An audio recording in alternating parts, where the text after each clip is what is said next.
Well, famine and drought aren't the only struggles that Ethiopians are dealing with.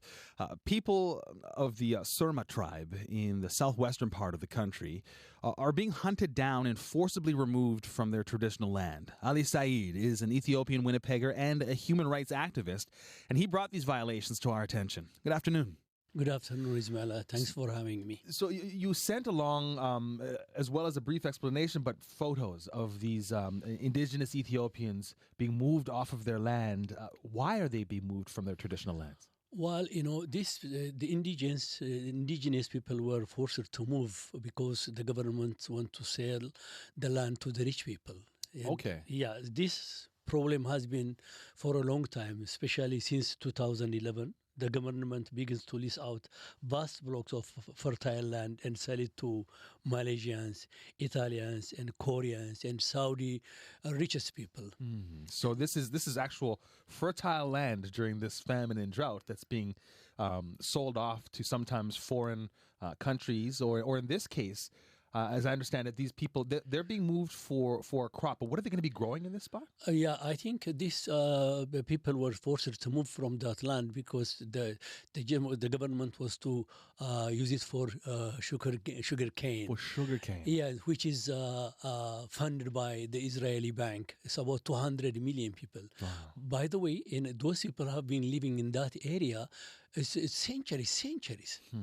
And the most fertile lands in the Ethiopia, especially where the Mursis lives. Okay.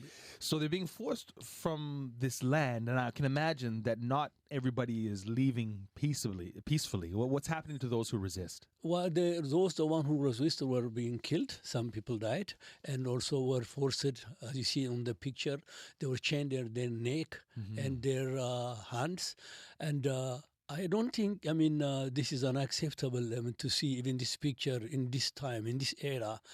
And some of them were also in prison. I think there are more than 2,000 people now in prison because of this. Just because they don't want to leave their ancestral land. Yes. Now, you yourself were held as a political prisoner, so you would know what some of these people would be going through, the ones who are being imprisoned. Yeah, it's Ismail, it's painful to see your own people from far away.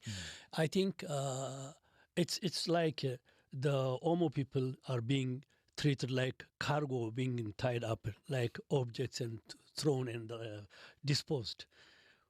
So when you see those things, and it will hurt you inside. To me, to be honest with you, since I saw that one, it reminds me and the colonialists who were trying to grab Ethiopia or in Africa in 1900. Right. That means 126 years ago, or 16 years ago, and we're doing the same thing. As history repeats itself, now in this century, I'm seeing it in my own land, and my people were just treated like slavery time. Right. So some being imprisoned, some do just pick up and leave when they're being forced off the land. But, I'm just wondering, with the drought and famine happening, leaving this fertile land, where can they possibly go? I think that's what their fear is. When they forced to move from that place, they will throw them to the desert area where, these people, their life is depend on that river. Right. That easily they can give fish and to feed their kids. And also they can hunt. It's a very nice area. Unfortunately, they will be forced and they will die. So that's what they don't like to move from their own land. Their heritage and culture is protected by the UNESCO. When you force them to live from that area, and look what's going to happen. What can we do here in Canada to make a difference?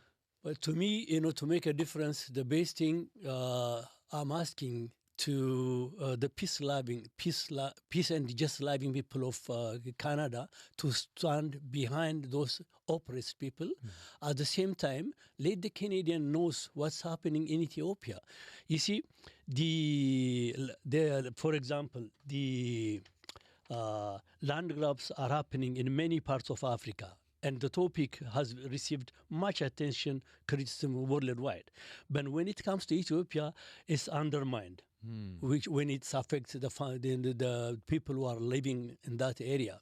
So for me, let the Canadian government and all the peace-loving people of the world and come together and condemn the brutality of the TPLF government in Ethiopia. Ali, I really appreciate you letting us know about this news. Thank you very much, Ismail. Thanks for CBC always, they are being standing with those oppressed people. I thank you again. Ali Saeed is an Ethiopian Winnipegger and human rights advocate.